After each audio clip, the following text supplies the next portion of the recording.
Hello दोस्तों, नमस्कार। मैं योगेश यादव, मेरे channel Yogesh Yadav weight and care में आपका हार्दिक स्वागत करता हूं।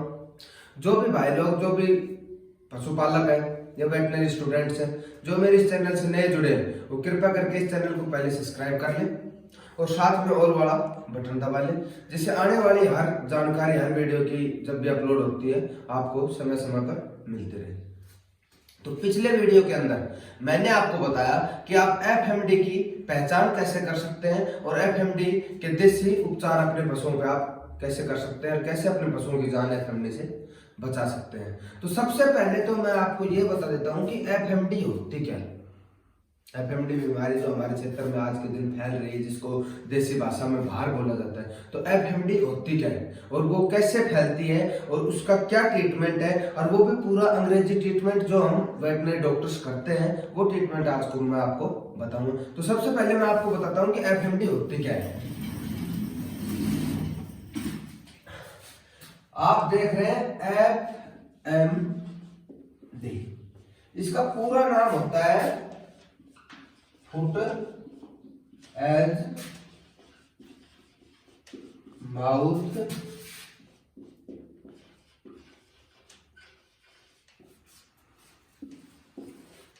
एफएमडी, जिसको बोला जाता है फुट एंड माउथ डिजीज, जिसको हिंदी में कहा जाता है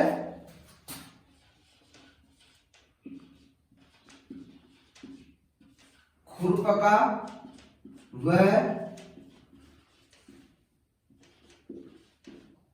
मुंह पका रोग। खुरपका व मुंह पका रोग, इस रोग के कारण हमारे ग्रामीण क्षेत्रों में हमें बहुत ज्यादा मौत देखने को मिलती है, क्योंकि जो एफएमडी रोग है वो क्या है, एक वायरल डिजीज है। वायरल डिजीज है, क्योंकि वायरल डिजीज जो एफएमडी है तो ये एक संक्रामक रोग है जो एक पशु से दूसरे पशुओं के अंदर फैलता है। तो इसका जो प्रॉपर ट्रीटमेंट है वो आज तक कभी भी नहीं बना है। तो इसका बचाव यही है कि हम एफएमडी की वैक्सीनेशन करवाएं। लेकिन जो पशु एफएमडी के अंदर आ गए, जो खुरपका मुंह पका रोग के अंदर आ गए, तो उनका हम क्या उपचार करें जिसके कारण वो हमारे पशुओं की जो जान है वो बच जाए। तो सबसे पहले मैं आपको बताता हूं कि इस जो रोग एफएमडी होता है, तो एफएमडी रोग का हम कैसे, ये एक से दूसरे पशु के अंदर फैलता है और इसका हम क्या इलाज कर सकते हैं। तो सबसे पहले मैं आपको बता देता हूँ इसके संवाहक गुण होते हैं जिससे ये रोग एक दूसरे में फैलता है। जिसमें संवाहक में मैं आपको बता दूंगा एफएमडी को कैसे तो ये फैलता है और उसके क्या कारण होते हैं। तो सबसे पहले होता है पशु के फैलाने वाले संवाहक के अंदर आती है, संवाहक जो होते हैं उनमें सबसे पहले आती है पशु की लार, सलाइवेशन। अब आप ऐसे पूछेंगे सर कि सलाइवेशन से, लार से हमारे पशुओं की मतलब एक दूसरे से ये एफएमडी रोग पशु में कैसे फैलेगा। क्या होता है कि जब एफएमडी में हमारा पशु आता है तो पशु के मुंह के अंदर छल्ले हो जाते हैं। पशु के खुर जो होते हैं, बीजन खुरी जो होती है, खुरी के बीच में दोनों में पशुओं के छल्ले हो जाते हैं। एफएमडी रोग जो होता है वो बीजन खुरी और जुगाली करने वाले ही पशुओं में पाया जाता है। तो सबसे पहले ये बता दूं कि जो मुंह के अंदर छाले होंगे, पैरों के अंदर छाले होंगे, मुंह के जो छाले होते हैं वो 1 से 2 दिन के अंदर फूट जाते हैं और फूटने के बाद उनमें से लार निकलना पशु के स्टार्ट हो जाती है, जिससे पशु की धागेनुमा लार परमानेंट पशु के चलती रहेगी। और जब पशु चारा खाएगा तो पशु चारा जो खाता है, जिस पशु के लार आ रही है वो एफएमडी से ग्रसित है। एफएमडी से तो जो चारा पशु खाएगा, चारा जब खाएगा तो चारे के अंदर वो पशु लार डालेगा। लेकिन जो एफएमडी से ग्रसित पशु होता है वो आपको भी ये पता है कि जो बाहर में पशु आने के बाद वो पशु कम चारा खाता है, जुगाली बिल्कुल कम करता है, और तो वो पशु अपना चारा पूरा छोड़ देता है। उसके बाद हम क्या करते हैं कि इस चारे को हमारे घर पे जो दूसरे पशु हैं उनको डाल देते हैं, या जो छोटे पशु होते हैं उनको डाल देते हैं। तो जो लार ये पशु ने एफएमडी से ग्रसित जो पशु है जिसने चारे के अंदर ये लार डाली है, वो दूसरे भी पशु को वो चारा डाल देंगे तो दूसरा पशु ग्रसित हो जाता है। तो सबसे पहले उपाय यही है कि हमारा जो पशु एफएमडी से ग्रसित हुआ है उसके जो उसको हमने चारा डाला है वो कभी भी दूसरे पशु को न डालें, दूसरे पशु को अलग ही चारा डालें। दूसरा कारण होता है इसमें पानी। जो कोई सेम फंडा है कि यदि जिस जैसे हमारे किसी बर्तन में हम पानी पिलाते हैं या हमारे हमने कोई स्थान बना रखा है जिसके अंदर हम पानी पिलाते हैं, तो यदि जो हम पानी पिलाते हैं तो जो पानी संक्रमित पशु पिएगा उसी में हम स्वस्थ पशु को पानी पिलाएंगे, और स्वस्थ पशु जब उसमें पानी पिएगा तो उसके जो बैक्टीरिया होते हैं, जो वायरल डिजीज के जो विषाणु होते हैं वो उस पानी के अंदर फैल जाते हैं, जिससे जो स्वस्थ पशु है वो भी संक्रमित हो जाता है। तीसरा कारण क्या होता है, जो इंसान होता है, जो व्यक्ति होता है, जो पशुओं की देखभाल करता है, वो पशुओं में रोग फैलाने का एक काम इसमें वो भी करता है। क्योंकि जो स्वस्थ व्यक्ति होता है, जो बीमार पशु होता है, तो बीमार पशु की देखभाल करता है, पशु के जो दूध निकालने का जो काम जो भी करती है, दूध करने का लेडीज करती है, कोई जेंट्स करता है, तो उसके अंदर क्या है, पशुओं के जो थन होते हैं उनमें छल्ले हो जाते हैं। तो थनों के अंदर जब छाले हो जाते हैं, जब पशु का हम दूध निकालते हैं, तो दूसरे पशु का जब दूध निकालेंगे तो वो छालों से जो मवाद या जो भी चेचक निकलता है उससे वो दूसरे पशु के लगता है, तो उसके भी जाके वो पशु संक्रमित हो जाते हैं। तो सबसे पहले मैंने आपको कारण बता दिए कि इसके अंदर सबसे पहले मुंह के अंदर छाले होते हैं, दूसरी चीज इसके पैरों में छाले होते हैं, तीसरी चीज ये पशु परमानेंट लार डालते रहते हैं, जो धागेनुमा लार होगी, ये 3 पहचान आप कर सकते हैं। चौथे पशु के जो थन होते हैं उनके ऊपर छाले हो जाते हैं। पांचवा मैं आपको बता दूं कि जो संक्रमित एफएमडी में पशु आया है, उस एफएमडी वाले पशु के बुखार 2 से 3 दिन तक कंटिन्यू बना रहेगा। उस वो बुखार होगा 104.105 फ़ारेनहाइट से लेकर दोनों के बीच में पाया जाएगा। 2 दिन तक कंटिन्यू पशु का बुखार रहेगा, हम दवाई देते रहेंगे, दवाई देने के बाद कुछ घंटे के लिए पशु को रिलीफ मिल जाती है, पशु कुछ खाना दाना खाता है, जुगाली करता है, लेकिन दोबारा से वो टेम्परेचर आ जाता है। 2 से 3 दिन टेम्परेचर बढ़ा रहता है। पशु के जो पैरों में छाले हो जाते हैं उनकी वजह से पशु में अकड़न आ जाती है। तो हम मुंह के अंदर छाले, पैरों के अंदर छाले, पशु का टेम्परेचर, लार और पशु की अकड़न देख के पशु को पहचान कर सकते हैं कि हमारा पशु एफएमडी के अंदर है या नहीं है। ये नॉर्मल भी पशुपालक इन चीजों को देखकर अपने पता कर सकते हैं। तो अब मैं आपको बता देता हूं कि इसका ट्रीटमेंट हम क्या करेंगे।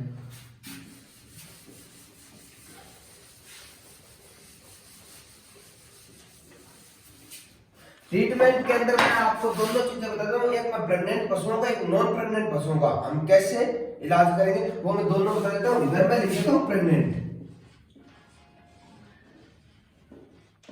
और इधर मैं लिख देता हूँ नॉन प्रेग्नेंट।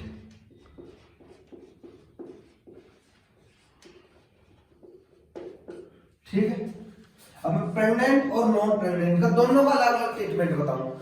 आप देख लेना, यदि पशु के जब जो पशु है जिसके पेट में आपके पशु का बच्चा है तो आपको ये वाला ट्रीटमेंट करना है। जो पशु दुधारू है, जिनके पेट में बच्चा नहीं है, जो उनके हमें क्या ट्रीटमेंट करना है। और जो नॉन प्रेग्नेंट का ट्रीटमेंट है वो ट्रीटमेंट आप अपने छोटे पशुओं को, छोटे बछड़ों को, कटड़ियों को या फिर पाड़ियों का आप कर सकते हैं। तो सबसे पहले जो ABCD, जो वेटनरी स्टूडेंट्स हैं उनके लिए ABCD का क्या फॉर्मूला था वो अगले वीडियो में आपको बता दूं, लेकिन अब मैं पहले बता देता हूं आपको पहला इंजेक्शन इसमें कौन सा यूज करना था, इसमें हम कौन से एंटीबायोटिक यूज करें। मैंने इस वीडियो की स्टार्टिंग में कहा था, अब भी बता रहा हूं कि जो एफएमडी रोग होता है, एफएमडी का कोई भी प्रॉपर ट्रीटमेंट आज तक नहीं बना। हम सदा सेकेंडरी ट्रीटमेंट करते हैं, जो लक्षण हमारे सामने आते हैं हम उनका उपचार करते हैं, जिससे पशुओं की जान बच जाती है। तो हमें सदा सेकेंडरी ट्रीटमेंट करना है। तो सबसे पहले मैं बता दूं आपको इंजेक्शन कौन सा लेना है। इंजेक्शन आपको इसमें एंटीबायोटिक यूज करनी है, इंजेक्शन एनरोफ्लोक्सासिन, इंजेक्शन एनरोफ्लोक्सासिन, और इसकी मात्रा कितनी लेनी है, 25 ml। ठीक है, ये इंजेक्शन रूट से कौन से लगेगा, IM लगेगा, सबकट लगेगा, IV लगेगा, ये हर चीज मैं आपको बताऊं। ये इंजेक्शन का रूट लगेगा IM। ठीक है, इंजेक्शन एनरोफ्लोक्सासिन 25 ml लेनी है। और ये मैं जो आपको ट्रीटमेंट बता रहा हूं ये 4 से 5 क्विंटल की जो पशु है उसका मैंने आपको बताया। ये मत समझ लेना कि आप 25 ml की डोज को आप 4 से 5 क्विंटल में अपने डिवाइड करके आगे अपने पशुओं के, छोटे बच्चे हैं जो 50 kg है उनको 5 ml दे सकते हैं, उस हिसाब से अपने डिवाइडेशन कर लेना। अगले जो मैं आपको बता दूं, नॉन प्रेग्नेंट में हम कौन से एंटीबायोटिक, नॉन प्रेग्नेंट में हम सेम एंटीबायोटिक यूज करेंगे, इंजेक्शन एनरोफ्लोक्सासिन 25 ml ही लगानी है और IM ही लगानी है। ठीक, दूसरा इंजेक्शन हमने एंटीबायोटिक यूज करिए, पशु का टेम्परेचर बढ़ रहा है तो टेम्परेचर को तोड़ने के लिए हम कौन सा इंजेक्शन यूज करेंगे? तो इसमें जो पशु प्रेग्नेंट है उसके अंदर हम इंजेक्शन करेंगे मेलोनेक्स प्लस 25 ml। 25 ml आप 5 क्विंटल का जो पशु है उसके 25 ml यूज कर सकते हैं। कम यदि वजन है तो आप उसको 20 ml यूज कर सकते हो। और ये भी इंजेक्शन IM भी लगेगा मांस के अंदर। और जो पशु हमारा प्रेग्नेंट नहीं है, नॉन प्रेग्नेंट है, जो पशु खाली है, उसके आप इंजेक्शन यूज करेंगे नींबू स्लाइड पैरासिटामोल। और इसकी हम डोज यूज करेंगे 12 से 13 ml। और ये भी हम IM यूज करेंगे। तो पहला इंजेक्शन हमें एंटीबायोटिक में क्या लेना है? एंड्रोफ्लोक्सासिन 25 ml, सेम ही नॉन प्रेग्नेंट पशु का रहेगा। और दूसरा इंजेक्शन हमें यूज क्या करना है? मेलोनेक्स प्लस जो प्रेग्नेंट है और नॉन प्रेग्नेंट है तो यूज कर पैरासिटामोल। तीसरा इंजेक्शन हमें क्या यूज करना है इसके अंदर? दोनों में हम सेम यूज करेंगे CPM, या आप उसको एविल भी यूज कर सकते हैं, जिसकी डोज हम 15 ml रखेंगे, वो भी IM लगाएंगे।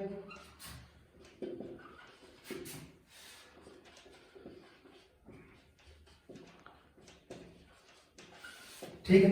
चौथा इंजेक्शन जो पशु को चारा दाना पानी कम खा रहा है, जो पशु की इम्यूनिटी कम हो रही है, पशु की एनर्जी कम हो जाती है, उसके लिए हम एक मल्टीविटामिन का इसमें इंजेक्शन यूज करेंगे जिसका नाम है ट्राइब्यूरेट, जिसकी हम डोज 15 ml लेंगे और ये भी IM लेंगे। अब आपको मैं ट्राइब्यूरेट के अंदर विटामिन आते हैं B1, B6, B12। ठीक है, इसमें इंजेक्शन से ट्राइब्यूरेट ले लेंगे, इसकी डोज भी हम 15 ml IM ले लेंगे। इसमें एक इंजेक्शन आपको और ऐड करना है, ये मैंने नॉन प्रेग्नेंट का बताया। इसमें एक इंजेक्शन चाहिए, इसमें आपको मेलोनेक्स प्लस यूज करना है, इसमें आप निम्बुस्लाइड पैरासिटामोल यूज कर सकते हैं। दूसरा एक इंजेक्शन आपको चेंज करना है, बस दोनों के अंदर सेम इंजेक्शन यूज करेंगे। हम एक नया इंजेक्शन इसमें लगाएंगे, इंजेक्शन लेवामाइसोल, जो पशु की इम्यूनिटी को बढ़ाएगा। और इसकी डोज हम 15 ml सबकट लगाएंगे, और ये हम नॉन प्रेग्नेंट और प्रेग्नेंट दोनों में लगाएंगे। लेवामाइसोल 15 ml सबकट। तो ये 5 इंजेक्शन आप लगा सकते हैं। और ये जो इंजेक्शन मैंने लास्ट में आपको लेवामाइसोल इंजेक्शन बताया, इसको आपको 7 दिन के ऊपर 7 डेज पे रिपीट करना है। उससे पहले आपको किसी पे भी ये इंजेक्शन दोबारा से किसी भी पशु पे रिपीट 7 दिन से पहले नहीं करना है। और जो ये इंजेक्शन मैंने आपको बताए, चारों इंजेक्शन जो मैंने बताए आपको 1, 2, 3 और 4, ये चारों इंजेक्शन आप पशुओं के यूज कर सकते हैं। एक दिन हम लगाएंगे, टेम्परेचर टूट जाएगा, दूसरे दिन यदि पशु स्वस्थ रहता है तो हमें इंजेक्शन लगाने की कोई जरूरत नहीं है। दूसरे दिन हम यदि पशु के कम रिजल्ट आपको देखने को मिलता है तो आप दूसरे दिन रिपीट कर सकते हैं। तो ऐसे करके हम अपने पशुओं का जो अंग्रेजी वेटनरी का ट्रीटमेंट होता है वो हम कर सकते हैं। अब मैं साथ में आपको एक इसमें देसी उपाय और बता देता हूं जो आप करके अपने पशुओं की जान बता सकते हैं। ये तो मैंने आपको ट्रीटमेंट बता दिया, जो आप अपने किसी भी नजदीकी वेटनरी या पैरावेट डॉक्टर से सलाह लेकर ही लगाएं, खुद डॉक्टर ना बढ़े।